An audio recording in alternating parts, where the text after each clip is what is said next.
Kalau misalnya tadi Astronaci itu dibuat di 2010 ya? 2009 gue 2009. mulai launching. Dulunya namanya Stocks for Living 2008. Oke. Terus begitu metode Astronaci itu mulai diberikan ke saya tuh di November Desember 2008. Oke. Jadi kurang lebih Februari Maret 2009 itu saya establishkan. Karena dasarnya penemuan Astronaci itu di IHSG justru lahirnya. Oke. Di IHSG dan fokusnya ke wave analysisnya awalnya, dan kemudian combine dengan astrologi. Nah, pendekatan astrologinya awalnya ke William Delbert Gann konsep, sampai saya menemukan bahwa wave itu fraktal semuanya dihitung dengan Fibonacci, dan secara time itu planetary itu juga menggunakan rasio dan structure geometrinya Fibonacci. Ketika kita matchkan, itu akan ketemu titik pertemuannya, itu sesuai dengan filosofinya Gann gitu. I see. Berarti dalam kata-kata simpelnya sebenarnya metode Prof Gema ini adalah gabungan dari beberapa technical analysis yang menggunakan geometri. Iya, Benar nggak? betul, betul. Benar ya? Smart way to say it ya, karena kalau kita bicara wave itu kan pure geometri di situ. Dan kemudian ya walaupun price actionnya foundation dasarnya Dow teori. Terus kemudian masuk tahun 2021 2022 saya mulai lihat review pelajari Wyckoff gitu ya. Jadi ada beberapa yang saya komen, tapi basically tetap Dow teori dan wave analysis gitu. Itu price action base-nya ya. Kalau candlestick dan lain-lain itu udah standar lah. Artinya itu kan buat momentum entry-nya. Tetapi yang kunci dari perjalanan saya 20 tahun di market itu, kalau mau sukses harus tahu at least seminggu ke depan itu harga itu mau kemana. Dari 10 kali nebak tuh 7 harus benar gitu. Oke. Pegangannya di situ. Mau pakai bandarmologi, mau pakai apa terserah.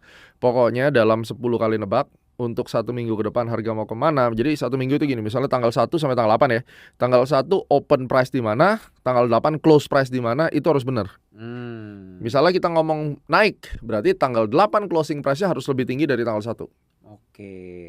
Oke, paham.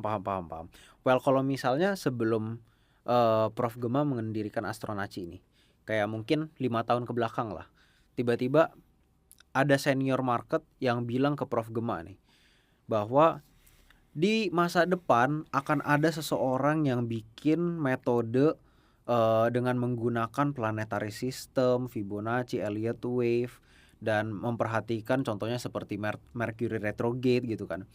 Tanggapan Prof Gema saat itu akan apa? Bakal percaya apa enggak kira-kira? Saya sih nggak pengaruh. Saya bukan orang yang, saya skeptis. I'm very skeptical, tapi saya sangat open minded. Itu yang diperlukan dalam hidup. Jadi kalau misalnya ada yang menginfokan saya begitu, I'm excited to learn. Oh, justru malah kepo. Oh, kepo. Kepo banget. Oke. Kayak misalnya kehadiranmu di pasar modal Indonesia gitu ya. Itu kan termasuk baru, makanya disebut Dragon Nest, kamu kan pewaris dari orang tua misalnya gitu. Itu gua justru malah kepo, karena bagi gua anaknya pasti lebih jago dari bapaknya. Karena kalau anaknya nggak jago nggak mungkin lu nongol. Karena kamu punya passion dengan style yang baru gitu ya, pasti lebih jago dari bapaknya. Nah, dari situlah kenapa gua mau hadir podcast. Basically aku males kalau gue sharing yang gue punya. Sebenarnya gue tuh mau belajar dari lo. Nah itu karena ilmu Astronaci itu kayak open source. Jadi apa yang bagus, apa yang kira-kira aku punya gap. Karena kan ini ilmu harus diperbaiki. Makanya kenapa gue bikin CAT kan. CAT itu Chartered Astrology Trader, itu sertifikasi. Tapi gue tutup 2024 karena udah pas 12 tahun, batch ke-30 selesai, dan kita udah decide kita gak mau sharing lagi gitu. Nah ini adalah saatnya di dalam perjalanan ke depan gue yang akan ngambil dari mana-mana untuk memperbaiki, mensempurnakan gitu. Larinya ke sana. Oke. Boleh nggak Prof cerita sedikit tentang transaksi Prof pertama di 2007 dan sampai 2008 di mana Prof itu yang mendapat quote unquote pencerahan, sehingga tiba-tiba menginkorporasi antara Elliott wave, Fibonacci dan astrologi sampai akhirnya bisa membuat PT Astronaci sekarang, Prof. Oke, menarik. Saya tahun 2007 4 Oktober itu saham pertama saya beli Bank Kapital. Ya kan, Bank Kapital tuh waktu itu baru IPO. Saya beli harga 250, habis itu hari itu juga jebol 30%. Waduh, itu tragis banget. Saya beli 40 juta rupiah, Itu jatuh di situ dan besoknya jatuh lagi nggak pernah naik. Dan itu saya sumpah serapah tuh. Tahun 2026 gue jadi nasabah Bank Kapital, aku taruh deposito di situ. Itu ironi banget kan, mengesalkan gitu ya. Iya. Nah itu aku beli terus kemudian nyangkut terus mulai tuh beli-beli yang lain. Waktu itu Bumi B7 kita ngomongnya lagi naik-naiknya. Terus beli saham Jaya Paristil JPRS itu juga beli di harga 820, masuk 200 juta ya kan. Waktu itu umur baru 21 tahun gitu. 200 juta, wah seneng. Naik dikit habis itu dihajar di bawah, dibikin ARB waktu itu. Waduh sampai muntah-muntah saya. Jadi itu nyangkut selama 3,5 tahun.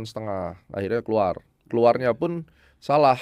Harusnya gue keluar di 1.000 lah kalau bisa untung kan. Gue keluar di 450 karena tahun ke-1, tahun kedua, tahun ketiga itu dia naik sampai 50%, turun lagi, naik sampai 50%. Yang ketiga, wah ini gue harus keluar nih. Gue keluar, bablas tembus all time high. Wih, jadi itu sakitnya. Psikologinya dimain-mainin ya. Hancur itu 3,5 tahun kan. Jadi itu parah. Terus kemudian April 2008 masuk ke Forex. Belajar main Forex, belajar gold, belajar apa, hancur juga. Nah, tapi dapat pencerahan itu di bulan Maret, April itu waktu saya mulai baca bukunya Martin Pring. Nah disitulah saya mulai belajar technical analysis yang standard gitu. Masuk Dow teori, mencoba mempelajari filosofinya. Terus 2008 November Desember itu baru mulai kenal sama yang namanya GAN. Jadi di situ disimpulkan bahwa sebenarnya kesalahan-kesalahan gue tuh karena either gue kecepatan masuk atau telat keluar atau telat masuk. It's basically nggak ada time yang pas gitu loh. Nah disitulah yang gue bilang hoki ya. Kalau orang nggak bisa, misalnya nggak bisa memetakan time kayak yang gue lakukan. Even gue pun perlu hoki untuk memetakan time kan. Nah tapi kalau orang sama sekali nggak tahu, dia cuma fokus pada price. Itu dibutuhkan luck yang lebih gede untuk lu bisa masuk pas ketika akumulasinya selesai dan tinggal naik. Gitu. Karena yang paling menyedihkan adalah kita masuk lalu mereka lagi ngumpulin barang. Nah itu kita diajak mual-mualan di situ tuh, ya kan. Dan masih belum jelas tuh. Ada orang yang mentalnya kuat ditahan, ada yang nggak kuat mentalnya ya dilepas. Ketika dia lepas akhirnya lari kan itu. Benar. Nah dari situ saya mulai berpikir, Tuhan kasih hikmat, pencerahan di situ, dan akhirnya benang merahnya mulai kelihatan. Bener nggak nih ya kira-kira asumsinya begini? Kita try and error. Ya ternyata akhirnya ketemu tuh end of wave C. Waktu itu beberapa kali itu ketemu C-nya itu, ending C-nya itu ketemu sama new moon, ketemu sama full moon. Dari situ saya ngeliat, loh kok bisa ya gitu. Terus kemudian kita combine dengan numerologi vibrational date-nya GAN gitu. Terus itu kita ngomong tentang confluence. Jadi confluence-nya kena gitu. Iya, semuanya jadi satu kayak ngasih tik gitu yes, itu namanya confluence. Jadi kan memang kalau di dalam ilmu analisis itu kan semua confluence. Fundamental kan juga bicara confluence. Terus kemudian bandarmologi kan juga melihat adanya behavior yang sama jatuh di satu titik, maka kemungkinan di titik itu terjadi sesuatu yang kita harapkan. Nah, itu sebenarnya I see. In a nutshell-nya gitu. Jadi ini adalah omongan. Kalau yang dengerin ini smart, dia langsung ngerti, dia bisa praktek. Tapi kalau yang dengerin itu nggak open minded, endingnya dia cuma akan jadi haters dan merasa diri paling pintar, tapi dia nggak dapat apa-apa. Biasanya hatersnya ngomong, ini sosok disusah-susahin nih bahasanya. Padahal kan katanya kalau pinter bisa jelasin kayak anak SD. Ya ini udah kan anak SD gitu. udah sesimpel itu. Kayak misalnya gini, orang bilang, emang apaan sih time gini? Kan gitu kan sering orang nanya. Jadi kalau lu sekolah pasti belajar yang namanya grafik kan. Dan grafik itu kan nggak mungkin cuma satu aksis, selalu ada X dan Y gitu loh. Nah itu aja mereka nggak ngerti, udah lupa. Padahal sebenarnya ilmu yang gue pakai adalah ilmu trigonometri dasar, X dan Y, dan itu selalu diagonal. Nah diagonal itu kenapa harus diagonal? Karena ada elemen waktu. Kalau tidak ada elemen waktunya, jadi point on figure chart, larinya bulat-bulat ke atas. Kayak sekarang misalnya IHSG dari berapa? Misalnya dari 5.600 naik ke 9.000 misalnya.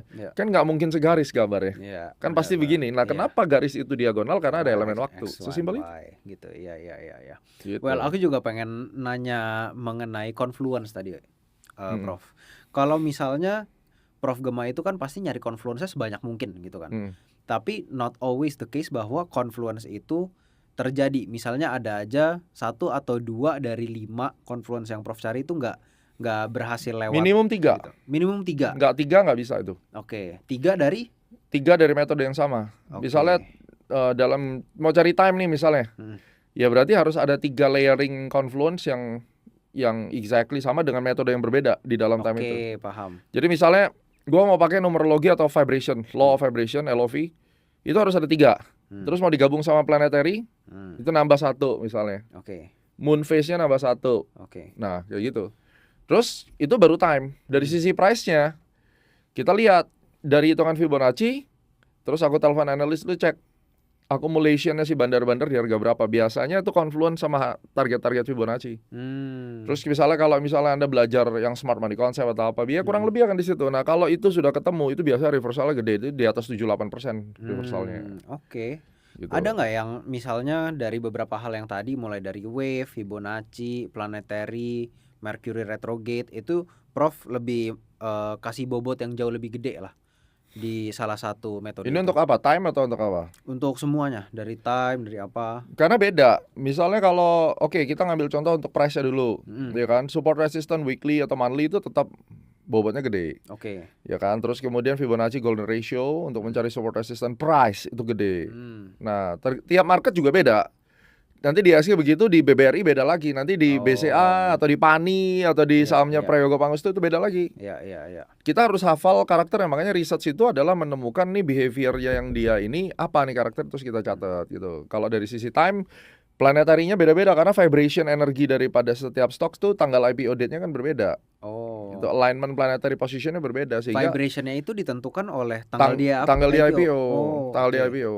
Nah, itu kan kayak misalnya Tesla number itu bisa kepake juga 432-nya gitu, 369-nya itu bisa kepake gitu. Oke, berarti berbeda ya kalau price sama time itu ininya selalu Berbeda, berbeda. gamenya berbeda. Gamenya Ada yang berbeda. sama-sama Fibonacci tapi basically golden ratio-nya kepake. Nah, sedangkan Fibonacci sendiri itu ada yang inverse. Kalau Fibonacci normal kan retracement 30, 38,2, 50, 61,8, ya kan? Ada 78,6. Nah, 78,6 sendiri ada beberapa market yang pakai inverse-nya 76,4.